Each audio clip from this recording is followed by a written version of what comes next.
This is Amplifying Autism, where every voice matters and every story shines. Join us as autistic authors, professionals, and trailblazers share their journeys, real stories, and real insight from those changing the world, one conversation at a time. I'm so pleased to welcome John Burke to the show today. He's spent more than 25 years building IT security and software and leading teams. John loves solving impossible problems and working with others to make life better. His background is rooted in elementary education, which led him to work as a coach, mentor, pastor, and public speaker. He has lived and worked abroad in Uzbekistan, helping to create sustainable jobs. John is a lover of travel, cultures, and languages, including Uzbek, Russian, and others. Today, he works at an AI startup. He loves working with and talking about AI security, or both together. He was diagnosed with autism as an adult, which helped explain why he excels in some lanes while struggling in others. Along the way, he's learned how identity, relationships, and stress shape everything, and how to build environments where every kind of brain can thrive. John, I'm so delighted to have you here with me today at Amplifying Autism. Thanks for being here. Thanks for inviting me, Wendy. I'm excited for this. Now, one thing I know about you that you have in common with many, if not most, of our listeners is you did not always know that you were autistic. No, not not till pretty late. Actually, I think it was during like COVID, so 2020, 2021, only like 5 years ago. I've met a lot of people who learned about it during COVID. That kind of brought everything up for it. So Oh, what was that like for you? for me, it kind of had some impetus. It was kind of the culmination of having learned a lot about it. My son was actually diagnosed a little late, high school, and so that brought a lot of clarity to like, okay, this is what he's been struggling with all the time and how we can help him. And I get pretty obsessed with things. That's probably part of that diagnosis. And so I kind of became obsessed with learning about autism and how to help my son and how to aid him. And suddenly, as I started learning about the traits, I'm like, huh, that's interesting. Oh, you use uh, excessive exercise can help you kind of like self-medicate. Huh, I wonder about that. Uh-huh. And just everything kind of kept falling into place. And I've managed to do pretty well in life. And but there's moments still where like I can see myself pretty much revert back to the same struggles he had, where you can see it. And it's like Mhm. there's a stress and a panic under the hood basically that is not far away. Mhm. I'm guessing that it can be exhausting keeping that hood down all the time, like masking 24/7. I mean, maybe not 24/7, It but can be. uh-huh. Yeah. I've learned a lot about kind of recognizing some of that. I have stomach problems, so if those are getting worse, I get like canker sores, or if it gets really bad, I'll get cold sores. So I'm paying Oh, more okay. attention to that. Yeah. Uh, I can feel like a tightness in my shoulders, even a little bit of a Mhm. tightness in my chest if it's really getting panic there. And Yeah. so I've started to recognize those. I have some good friends I can share it with. I counsel. I've been counseling since 2016 pretty Uh-huh. continuously, and I started 2010 for about a year as well. It sounds like you are really paying attention to those, like the way the physical symptoms relate to the anxiety, which I think a lot of people experience, and they may not be aware of how those are entwined. No, I don't think so. I mean, my little personal theory is that um, a lot of people are on the spectrum are just a little bit more sensitive to stimulus, whether that be Mhm. audio or tactile, or even like both my son and I are feel way better eating gluten free. Ah, We're not good to know. celiac or anything, but just like those things, or it's on the list of like hey, that can be one of those, or high fructose corn syrup, those stuff that Mhm. probably isn't good for any of us, but we True. just can't quite handle the same way. And so, Well, it's good to know things that you can easily avoid that make a real difference in how you feel. That's yeah, I mean, it's kind of like that piece that fell into place. Like, I didn't start eating gluten free until it came up for him, actually, and with all of his stomach problems. And then it just kind of came up. So, again, those pieces of life that just now explain themselves. a lot of autistic folk that I have met over the years really struggle to find employment, to find the career that really is like their dream job. And I know you have a career that's important to you. Could you share something about that? Yeah, I've spent a long time in the software development world, first in programming, and then the last several years I've been doing IT security, mostly a lot focusing on applications people program, making sure, trying to do our best to make sure there's no data breaches. And then recently working for an AI company has been just phenomenal. I love learning and that. So it's worked out pretty well for me, but I see those moments where I struggled and as Mhm. well in those, and I think it could have gone bad. It was almost on the edge of going bad, and it's Uh-huh. not because again that panic, you go from like 0 to 100 really quick. Yeah, and some people burn out. But if Yep. you have a career that you already love and you're comfortable in, what what a wonderful thing that is. Yeah. Now, a lot of us, myself included, don't know a lot about AI. And for some of us, there's some like, oh no, that can't be good. It's like our little radar is going, are the robots taking over the world? And as an author, it's is AI stealing my my work in order to learn how to be I because they're really more A than I. But you have a lot of knowledge about it, and maybe you could share something that would help people like me feel a little better about AI.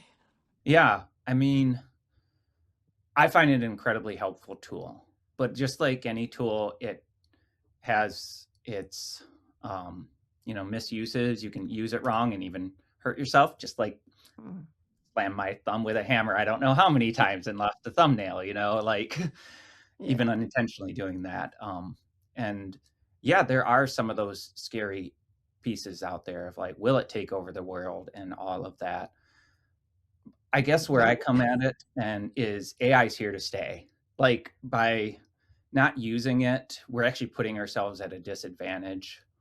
um, I would really encourage, especially people on the spectrum, to it's great to have the feedback that it can give you and Mm, it can talk to you. Like, I built something for my son where he could just be like, I'm frustrated with this. Like, this is what I want to say to somebody. Help me reframe this into ah, like an acceptable way to do it. And I use it sometimes because that's, like I said, that stress is under the hood. I've learned to have a close personal friend who I'm like, okay, I'm just going to vent to you.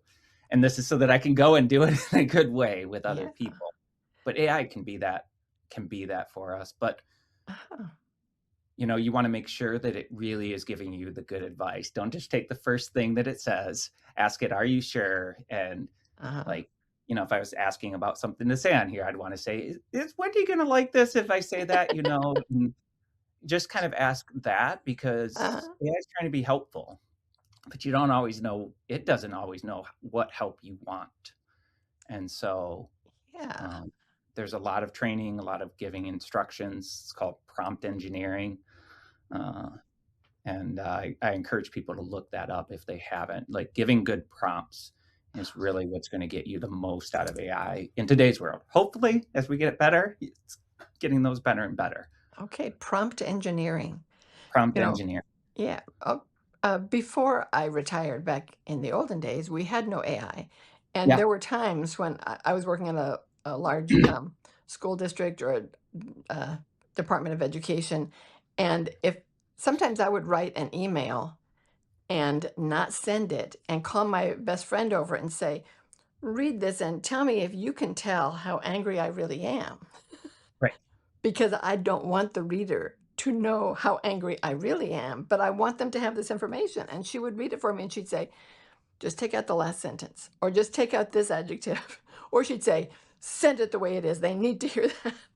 But Right. she was like a human best friend who I could call over from her office. It's not always available, but back then we had no AI, so there really was no other option for me except to just send it out and then suffer the consequences. But So that's a can perfect example of what I'm talking about. Even uh that, for coming over, there's 3 different responses that she gave you. Sometimes people need to hear something, like, you gotta just share what's on your mind and that, "Hey, this is the problem." But there's yeah, even sometimes a little better way to cash or, like, to cash, I'm blanking for the word, and that's fine. I just phrasing it differently, phrasing it, yeah. rephrase. Yeah, and, doing it that way, or sometimes it's like, "Nope, we need a total rewrite. This is just this is good to get out of here. We don't send this," and, that's, one reason I have undo on my Gmail. I have 30 seconds to Oh, undo a send. I love that. Sometimes that's it's just I hit wonderful. send too early. Other times it's like, "Wait." I love that. I usually just try not to write the address in until I'm done. Oh, that's a good Because idea. I might accidentally touch the wrong thing. I am a boomer, but I'm a boomer who has been working with computers for, since computers were in the workplace, but not with these newer things like AI. So if an autistic person, I'm not autistic, but I am a boomer. If someone maybe like me wanted to get to know AI, what might be an easy way to start? What's like AI for beginners kind of a I mean, exploration? go out and, pick one of your major services that are out there and go out and start using it. Figure out which one you feel comfortable with, or which one seems to have a nice UI that works with you. There's a whole bunch of privacy and some of that stuff. If look into it, if you Yeah. are bothered with it. Obviously, that's the world I live in, and but that's usually for businesses. I don't usually worry too much about that because you know, there's just so much information out there, but Yeah. I'd make sure not to put in like really sensitive information. Like I don't drop my social Mhm. security number into it. That's Um, right. and Yeah. that stuff, you can talk in some pretty vague terms. I'm asking for a friend, all of this Uh-huh. stuff. Just start seeing and then ask like it for feedback. And then especially as you're starting to use it, especially on if you're on the spectrum, you might not know so much. Get somebody's feedback, just like you said, Wendy. Get that friend to Mhm. come over and like, hey, is this good? And Yeah. you know, and then start coaching it. Usually they learn because it can be like, hey, I get you wrote that email as the way I wanted you to write or I wanted to say it. Like I'm going to Okay. be a dictator about this and stuff like that. And some people that works for you, other people and probably us on the spectrum need to learn to pull it back in a little bit. And so, I mean, use it, but use it with caution. Always ask it, are you Right. sure? Always ask it, Oh. why did you say that? Like, that's probably the biggest thing I would say. My company talks about upskilling a lot, Uh-huh. and that's what we really need to do with AI. Not just get work done faster, but to learn. Like, Mhm. why does that happen? So you can repeat it. And then you can learn from that. You can gain new skills. You can do something better.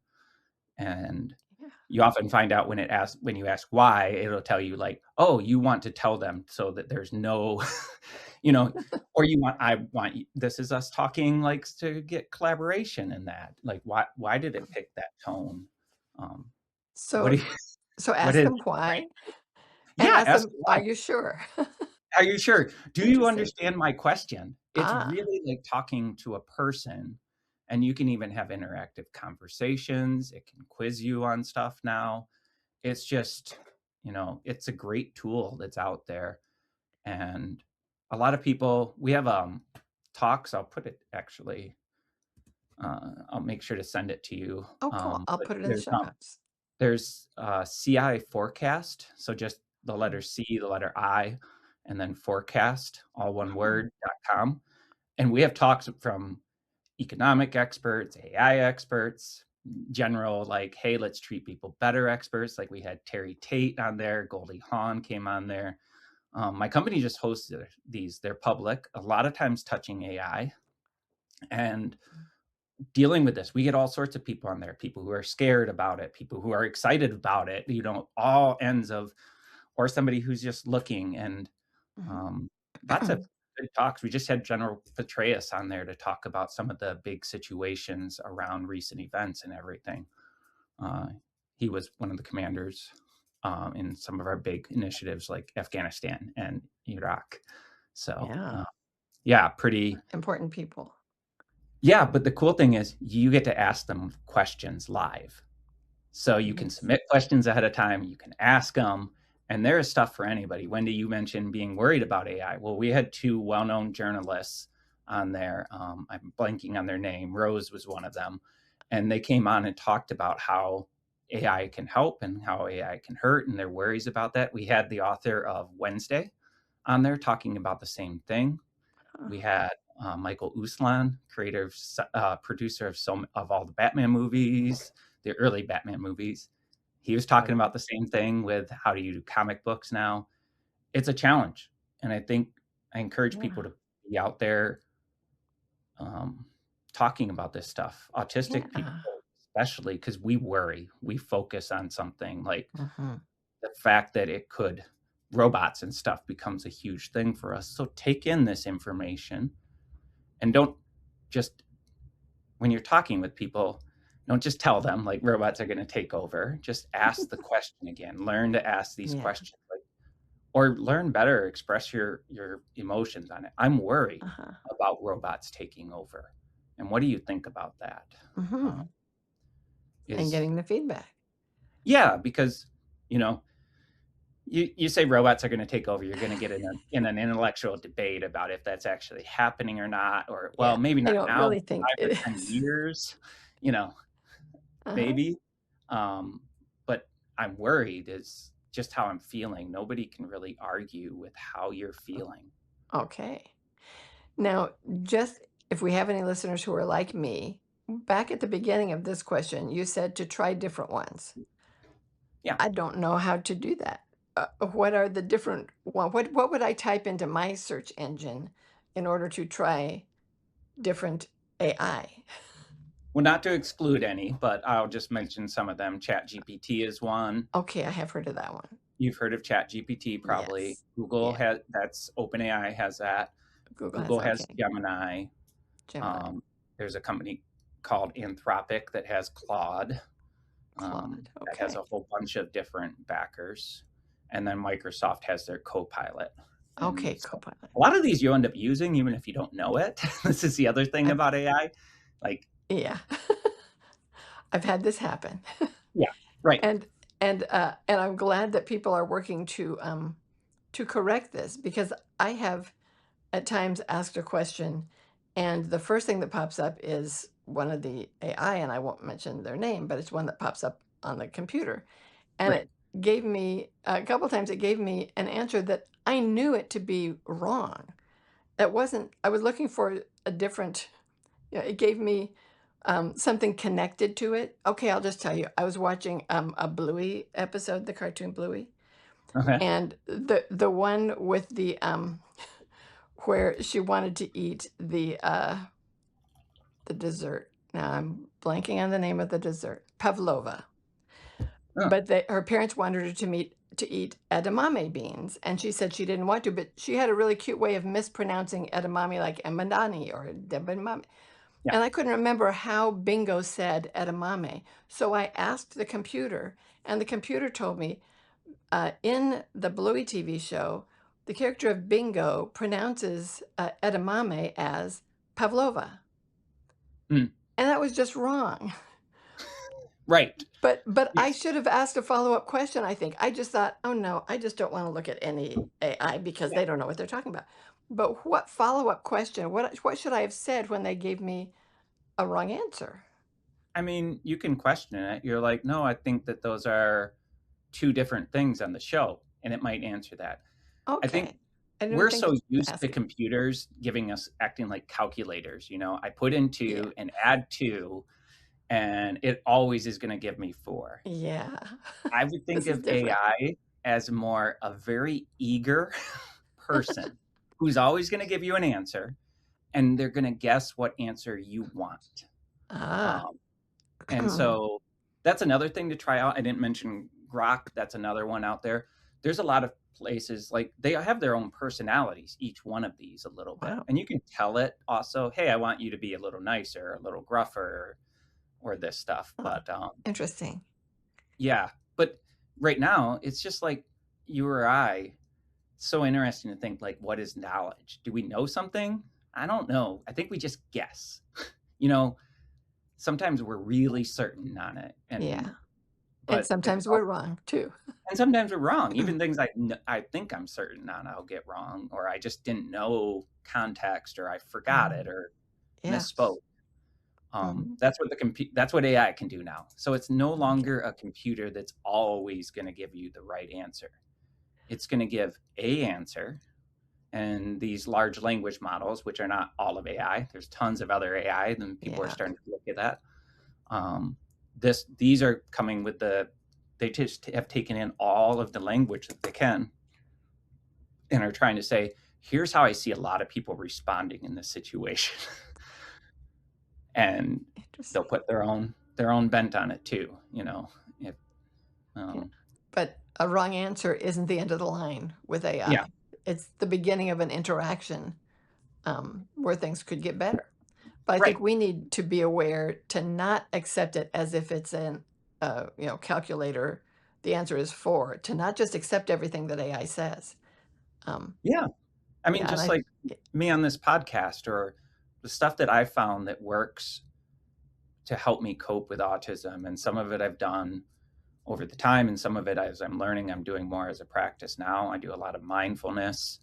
I do a lot of just gratitude, centering myself, and like, okay, take a breath. The world's collapsing, but what can I be grateful for? Or it feels like the world's yes. collapsing, Yeah. and um, but like, maybe that doesn't work for you, you know, and it's not. People try to do this with autism, and it's a spectrum, and we're all unique and different. Yes. These are tools that are in a toolbox that Yeah. you can take out, and you can see if it works for you. Give it a try. Don't just throw Yeah. it away. F1. I But I don't have all the yeah. answers to this, and nobody is going to. But that's hard for us on the spectrum, because we like to see things as black and white. We like to have that path. And I think it's a lot of times because Yeah. we've messed up so many times. We've misstepped and been just Yeah. hit down pretty hard, because people don't realize how difficult it is for us to necessarily pick up on a social subtlety, or Yes. distinguish between all of the information, everything we're seeing. We focus on something and say something that's almost totally wacky because it's true given this one piece that we're focusing on. Yes. Yeah, Um, and that is so important, and yeah, not everyone is aware of, it's like your autistic friend might be working twice as hard just to stay in one place. Now, yeah, you are, a a career person with an autistic career man. You are an autistic father, and you're yeah. a father of an autistic son. Um, what advice do you have for people, our listeners, who are right now where you were back at the time of the pandemic? They're just wondering, am I autistic? I think I am, or someone just told me I am. What advice would you have for them at this point? I think the biggest is you're doing the best that you can right now. And this is true for almost anybody in life. When you look at them, I had a counselor tell me this, and it took a little bit, because I like to see things as black and white. Like, there's very few people who are like truly trying to do wrong. They saw a situation and they're like, I clearly see what I believe is right and wrong, and I'm going to do the wrong thing here. Mhm, From their perspective, they're doing the right thing, and they're doing the best they can at it at that moment. And I think mhm. that's the biggest thing that we need to hear on the spectrum is, um, you know, I don't care if you're succeeding like me at some of these careers, or you're struggling to start that career, or you're Mhm. at a place where your career's crumbling because you panicked one moment and yelled something and you got fired, Mhm. Yeah. is at that moment, you were even at that panic moment, you're doing the best that you can right now. It's not that we can't learn to cope and to do better and to quote unquote fit in. Um, and that's just because, you know, society is a big thing and we need to at least Yeah. fit in within the parameters. And society can also have their parameters stretched a little bit and understand. Yes. Um, but like whether you had a great day or whether you blew it, and this is true for everyone, you are a human being, a wonderful, beautiful human being, and you did the best that you could that day. And yeah, Yeah, it's that hard. is it's hard, but it's so beautiful, and it's important for people to hear.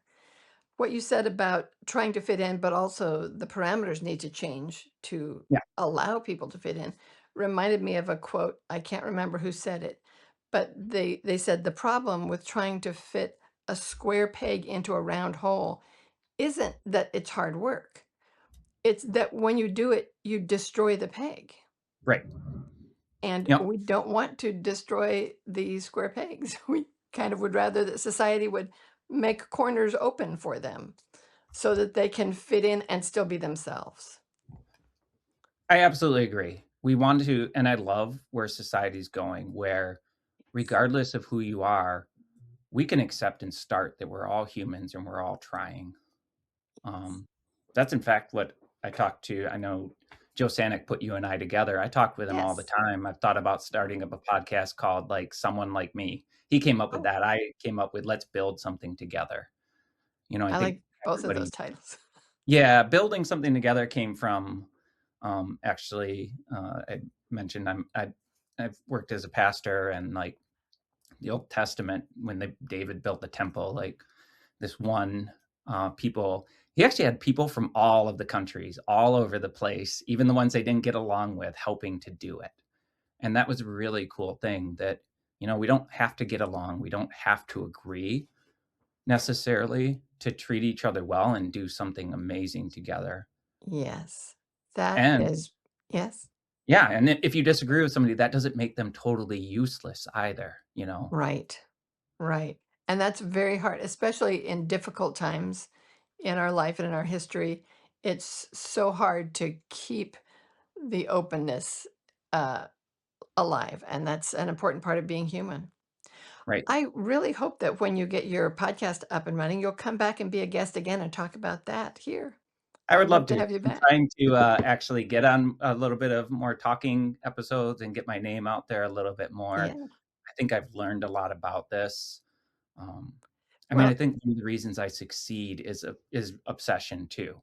I got obsessed with figuring out why I was missing something. yes. Why did I thought a parent one time was joking around and Mhm. telling me not to do something, and they were totally serious and actually upset. And like I joked back, and like they in no uncertain terms told me that is not respectful, what Oh, you would normally do at that point. And and rightly so in that like I do need to learn that, but I just went downstairs and sat there was at their house for like half an hour or an hour. Like, how did I do that? How did I blow that? And um ah, those moments made me want to figure all of that out, and I think that's what mhm. has made me succeed as I became part of my obsessions and where I've put everything to is figuring out how people work. um, Yes. and there's been a lot of change over time, and Yeah. you know And I think a lot of our listeners have similar stories where they thought they were reading the room and then they yeah, learned and then they couldn't stop thinking about what they did wrong, what they should have done, 20 right. years later.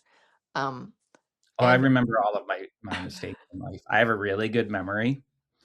And yeah, people are like, "Oh, it's so great." Like in college, I could memorize stuff, and I'm like, but at the same time, I don't forget a mistake that I do. yeah. I can tell Well, you stuff all the way back to childhood of the mistakes I've yeah. made. I guess my hope for you and for our listeners is that, and for me, is that we can all learn to forgive ourselves because we all deserve that forgiveness. I'm 100%. so I'm so glad you were here, John, and I I'm looking forward to hearing more about your next project. Yeah. And thank you for being here. Thank you. Thank you a lot, Wendy. This has been really fun talking with you. It's been great. I learned a lot about AI from John Burke. For one thing, I learned that one bad experience with AI, where I got an answer I knew was wrong, does not mean I should quit trying to make it work better for me. John recommends that we try different AI platforms like ChatGPT, Gemini, Copilot, and so many more. See which one you feel most comfortable with. Then don't just accept the first answer you get. It's okay to challenge it. Ask follow up questions like, are you sure? And how do you know? There's a lot to learn about AI, and many ways it can be helpful in solving important problems. Thank you for joining us in this fascinating conversation with John Burke. If you enjoyed this episode of Amplifying Autism, I hope you'll subscribe, leave a review, and share this with your friends and followers. Your support helps us reach more people just like you, whether late diagnosed autistic adults, people who care about them, and everyone who's ever wondered if they might be autistic themselves. I'm Wendell Whitcomb Marsh, looking forward to next time. You've been listening to Amplifying Autism, celebrating the voices that shape a more understanding world. Don't miss the next episode. More stories, more insight, and more voices that matter.